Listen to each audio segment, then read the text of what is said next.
జబర్దస్త్ ద్వారా పాపులర్ అయిన వారిలో రీతూ చౌదరి ఒకరు. ముందుగా సీరియల్స్ లో నటించిన ఈ చిన్నది ఆ తర్వాత జబర్దస్త్ ద్వారా పాపులర్ అయింది. అంతకుముందు సింగర్ యశస్వికి స్టేజ్ పై హగ్గిచ్చి లవ్ ప్రపోజ్ చేసి హాట్ టాపిక్ అయింది. దాంతో ఒక్కసారిగా ఈ అమ్మడు ఎవరు అంటూ సోషల్ మీడియాను గాలించారు కుర్రకారు. ఈ అమ్మడు జబర్దస్త్లో కొన్ని షోస్ లో కనిపించింది. బిజీగా గడుపుతున్న లైఫ్ లో చిన్న బ్రేక్ తీసుకుని ఫ్యామిలీ మరియు ఫ్రెండ్స్ తో ఎంజాయ్ చేయాలి అనుకుంటున్నారా? అయితే వెంటనే ఆర్మీ వెకేషన్స్ ప్రైవేట్ లిమిటెడ్ ని సంప్రదించండి. వీరి దగ్గర సరికొత్త ఆఫర్స్ మరియు స్పెషల్ ప్యాకేజెస్ ఉన్నాయి. మరిన్ని డీటెయిల్స్ కోసం సంప్రదించండి 7997979960 అలాగే 61.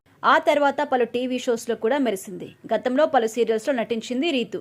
గోరింటాకు, అమ్మ కోసం, ఇంటి గుట్టు వంటి సీరియల్స్ లో కనిపించి మెప్పించింది. ఆ తర్వాత జబర్దస్త్ కామెడీ షోలో కొన్ని స్కిట్స్ లో నవ్వులు పోయించింది. ఇక సోషల్ మీడియాలో తన అందంతో కుర్రకారుల మతి పోగొడుతోంది ఈ హాట్ బ్యూటీ. ఇక రీసెంట్ గా రీతు ఊహించిన చిక్కుల్లో పడింది. 700 కోట్ల భూ స్కామ్ లో రీతూ చౌదరి పేరు బయటకొచ్చింది. ఆంధ్రప్రదేశ్ కు సంబంధించిన ల్యాండ్ మాఫియాలో రీతూ చౌదరి పేరు బయటకు రావడంతో ఈ చిన్నది మరోసారి హాట్ టాపిక్ అయింది. విజయవాడ ఇబ్రహీంపట్నంకి సంబంధించిన ల్యాండ్ రిజిస్ట్రేషన్ లో ఆమె అడ్డంగా బుక్ అయిందని వార్తలొచ్చాయి. భూదందాపై రీతూ చౌదరి, ఆమె భర్త చీమకుర్తి శ్రీకాంత్ పై ఆరోపణ కూడా వచ్చింది. అయితే ఈ వ్యవహారంపై శ్రీకాంత్ మాట్లాడుతూ తన భార్య రీతూ చౌదరి పేరు మీద ఉన్న ఆస్తులు తాను సంపాదించినవే అని అన్నారు. దాంతో అసలు రీతూ చౌదరికి పెళ్లైందా అనే ప్రశ్న కూడా మొదలైంది. తాజాగా ఒక టీవీ ఛానల్ డిబేట్ లో పాల్గొన్న రీతూ అసలు విషయం బయటపెట్టింది. తనకు పెళ్లైందని క్లారిటీ ఇచ్చింది. 2022లో మేము పెళ్లి చేసుకున్నాం.